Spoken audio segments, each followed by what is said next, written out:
आप देख रहे हैं आपका बाजार मार्केट्स पर नया डाल करीब 40 अंकों की गिरावट देखी जा रही है। सेंसेक्स में निफ्टी मोलस फ्लैट टू नेगेटिव टोन के साथ अभी कामकाज करा, लेकिन आज क्लियर कट जो मूव है वो डी मार्ट के अंदर है और अभी भी जो एक लिस्टिंग की तेजी थी वो यहाँ पर जारी है और अभी भी एक अच्छे गैप के साथ यहाँ पर कामकाज हो रहा है। स्ट्रॉन्ग नंबर देखने को मिल रहा है, 596 597 का लेवल देखने को मिल रहा है। नीतू जैन से बातचीत कर लेते हैं, हमारे साथ मौजूद हैं मध्य प्रदेश से बातचीत करने के लिए। नीतू जी नमस्कार। नमस्कार नीतू जी, क्या सवाल आपका पूछिए। सर मैंने लिए IFCI 300 रुपए पे जी, और आपका जो भाव है खरीदारी का वो क्या है? मैंने IFCI लिए 29 रुपए पे। ओके, खरीदारी का भाव क्या आपका? ओके, और टाइम फ्रेम क्या रखते हैं आप इसमें? सर 3 महीने के लिए। 3 महीने के लिए। ओके राजेश, IFCI कैसा दिख रहा है आपको? 300 रुपए के भाव, 300 शेयर है इनके पास और 29 रुपए के भाव पे खरीदारी है। रादर IFCI पिछले कई समय से एक ही रेंज के अंदर कामकाज कर रहा है। जिस तरह का रन इसने पहले दिखाया है उस तरह के दोबारा मूव यहाँ पे हम नहीं देखने को मिले। गिरावट है हाई लेवल से और फिर एक रेंज के अंदर ही है। आपकी राय?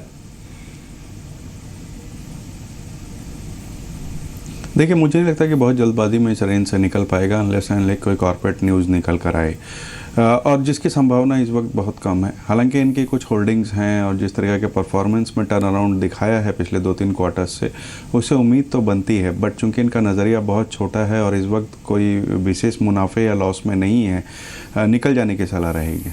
चलिए तो ठीक है, एग्जिट करने की सलाह यहाँ पर आपको दी गई है। इसी बीच चलिए बात कर लेते हैं एक और दर्शक से भी। हमारे पास एक और सवाल आया है SMS के जरिए, पहले वो ले लेंगे। उसी से पहले एक बार टेलीकॉम सेक्टर पर नजर डाल लेते हैं। हमारे पास जो टेलीकॉम सेक्टर से एक खबर आ रही है वो ये कि एयरटेल और वोडाफोन ने अब DOT को एक चिट्ठी लिखी है और खास तौर पर Q4 की जो टॉप लाइन है उसमें कुछ ना कुछ कमी की यहाँ पर आशंका जताई है और इसी को लेकर उन्होंने कंसर्न्स रेज करे हैं डिपार्टमेंट ऑफ टेलीकॉम से। हमारे साथ असीम भी जुड़ चुके हैं इस पूरी खबर को बताने के लिए। असीम, क्या कुछ डिटेल्स आपको पता चली है? देखिए, जो टेलीकॉम कंपनियां हैं उनको जो लाइसेंस फीस है वो तो एडवांस में जो है वो जमा करानी होती है। करीबन 27 मार्च के आसपास इन कंपनियों को जो है अपनी लाइसेंस फीस जो है वो दूसरे विभाग के पास जमा करानी होती है। तो लाइसेंस फीस शर्तों में ये प्रावधान है कि आपकी जो फीस है वो पिछले क्वार्टर से कम जो है वो नहीं हो सकती है। यही बता क्वार्टर में जब टेलीकॉम जी, चलिए शायद असीम से भी संपर्क नहीं हो पा रहा, दोबारा उनसे हम बातचीत करने की कोशिश करेंगे। लेकिन ये ज़रूर है कि जिस तरह से कंपटीशन इंटेंस हुआ इस पूरे स्पेस को लेकर, जो कंपनीज की प्रॉफिटेबिलिटी है वो काफ़ी हद तक वाइप आउट होते हुए दिखाई पड़ी। स्पेशली पूरे ही डेटा टैरिफ वॉर जो हुआ था या फिर जो वॉइस कॉलिंग वॉर जो हुआ था उसके बाद से कंपनी की प्रॉफिटेबिलिटी वो वाइप आउट होते हुए दिखाई पड़ी।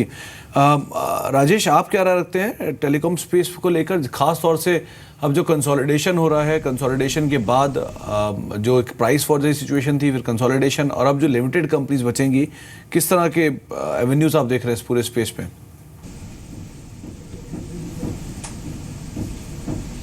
देखिए, एवेन्यूज़ जो हैं वो तो बढ़ते हुए नज़र आएंगे क्योंकि कंपटीशन कम हो जाएगा, 3-4 दिग्गज कंपनियां रह जाएंगी। बट उसके पहले मुझे लगता है कि एक लंबा समय इस बात पे इस चीज़ में गुजरेगा कि नंबर 1 में कौन रहता है। क्योंकि पिछले कई साल से, जैसे कि हम थोड़ी देर पहले भी चर्चा कर रहे थे, कि पिछले कई सालों से अगर आप देखें तो भारती एयरटेल नंबर 1 पे था, वोडाफोन नंबर 2 पे था और आइडिया नंबर 3 पे था। अब चूंकि समीकरण चेंज हो रहे हैं, आइडिया और वोडाफोन नंबर 1 पे जा रहे हैं, तो दूसरी जो कंपनियां हैं इंक्लूडिंग रिलायंस जियो इस कोशिश में रहेंगी कि नंबर 1 के पायदान पर वो आ जाएं। तो इस वजह से डेटा वार कह लीजिए या प्राइस वार कह लीजिए और इंटेंसिफाई होने वाला है, जिससे इनके नंबर्स बेहद ख़राब हो जाएंगे या मार्जिन्स में बहुत गिरावट की संभावना है। तो मुझे लगता है कि अनलेस किसी को टेलीकॉम से ही प्यार हो या बहुत लंबी अवधि तक रहना चाहता हो, यहाँ से थोड़ा दूर रहे तो बेहतर होगा। राइट, चलिए तो यहाँ पर भी आपको राय मिल चुकी है पूरे टेलीकॉम स्पेस को लेते हुए। एक और दर्शक से बातचीत कर लेते हैं। सुनील जुड़े हैं हमारे साथ झारखंड से। नमस्कार सुनील। सुनील, आप पूछ सकते हैं अपना सवाल। हाँ, मेरा सवाल है कि करीब 1.5 महीना पहले स्वराज इंजीन मैंने 15 खरीदा। ठीक है। 1420 रुपए में। श्योर। हाँ, तो उसके बारे में मैं जानना अभी चाह तो रहा हूँ। थोड़ा कंसर्न डेफिनेटली आपके प्राइस से नीचे आ चुका है। कुछ और समय दे सकते हैं अपने निवेश पर? हाँ, दिया जा सकता है। ठीक है, राय दिलवा देते हैं आपको। सुमित, क्या सलाह रखेंगे? स्वराज इंजिन्स पर 15 शेयर्स इन्होंने होल्ड किए हुए हैं 1420 के हिसाब से। फिलहाल कंसर्न में है क्योंकि 1385 का करंट प्राइस देखने को मिल रहा है। होल्ड कर सकते हैं। स्टॉक एक रेंज में चल रहा है, कंटिन्यूसली स्टॉक ने ओवरऑल तेजी दिखाई है, तो स्ट्रक्चर तो तेजी का ही है। अभी फिलहाल जो इमीडिएट रेंज बनी हुई है वो है 1350 नीचे में और ऊपर में 1440। इधर साइड ब्रेकआउट इसके अंदर बड़ा मूव देखने को मिलेगा। अगर नीचे में स्टॉक ने 1350 का लेवल टूटा तो 1250 तक के लेवल देखने को मिलेंगे, और अगर एट द सेम टाइम ऊपर में 1440 1450 के लेवल्स टूटे तो ये स्टॉक के अंदर 1550 से 1600 तक के लेवल्स देखने को मिल सकते हैं। फिलहाल स्ट्रक्चर पॉजिटिव है, इसके लिए होल्ड की सलाह रहेगी, और ऐसा लगता है कि यहाँ से ऊपर का मूव देखने को मिलेगा जिसके अंदर इमीडिएट टारगेट 1440 से 1450 के होंगे। चलिए 1440 1450 दो टारगेट्स आपको बताए गए हैं। सुनील विश्वास से हम बातचीत कर लेते हैं, कोलकाता से मौजूद हैं। विश्वास साहब नमस्कार। हेलो, नमस्कार। नमस्कार विश्वास साहब, क्या सवाल है आपका, पूछिए।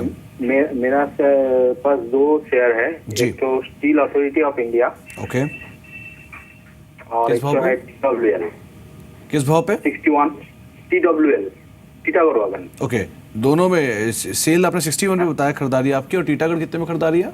TWL 116 रुपया। 116 रुपए पे। नजरिया क्या रखते हैं विश्वास साहब आप? 3 साल 3 महीना। 3 से 3, ओके 3 महीना। राजेश, एक तो steel authority of India limited 61 रुपए के भाव पे खरीदारी है, 62-63 मौजूदा स्तर है, नजरिया 3 महीने का है। और दूसरा टीटागढ़ वैगन, यहाँ पर 100 रुपए के ऊपर ही खरीदारी है, क्या नजरिया रखते हैं आप?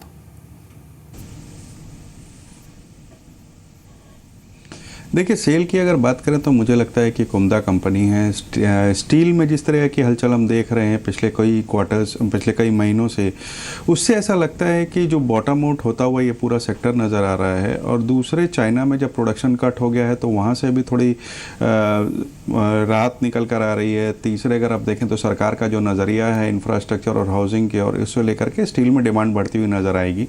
सेल में जो दिक्कतें हैं वो एम्प्लॉय कॉस्ट को लेकर के हैं, जो कि बहुत ज़्यादा है, लेकिन फिर भी बने रह सकते हैं। अब चूंकि इनका नज़रिया बहुत छोटा है, 58 रुपये का स्टॉप लॉस रखें और कैरी करें पोजीशन को। जहां तक TWL का सवाल है, रेलवे से जुड़ी हुई ये कंपनी है, तो रेलवे बजट के आसपास ही चला करती थी। अब रेलवे बजट भी नहीं आता तो मुझे लगता है कि साल भर इनका इंतजार करना पड़ेगा। इस वक्त थोड़ी न्यूज़ में थी कि ये कुछ डाइवर्सिफाई कर रहे हैं डिफेंस में या मेट्रो के ऑर्डर्स में, इस वजह से बहुत अच्छा रनअप देखा गया है स्टॉक को। मुझे लगता है कि यहाँ पर एक बार निकल जाएं तो बेहतर होगा, क्योंकि अगर यहाँ गिरावट होती है तो इंटेंसिफाई हो जाएगी और 100 रुपये तोड़ता हुआ नज़र आएगा, और बढ़त भी अगर होती है तो 120-25 से ऊपर जाता हुआ नज़र नहीं आ रहा। बहुत ही रिस्की बेट है, जहाँ भी मौका मिले निकल जाए।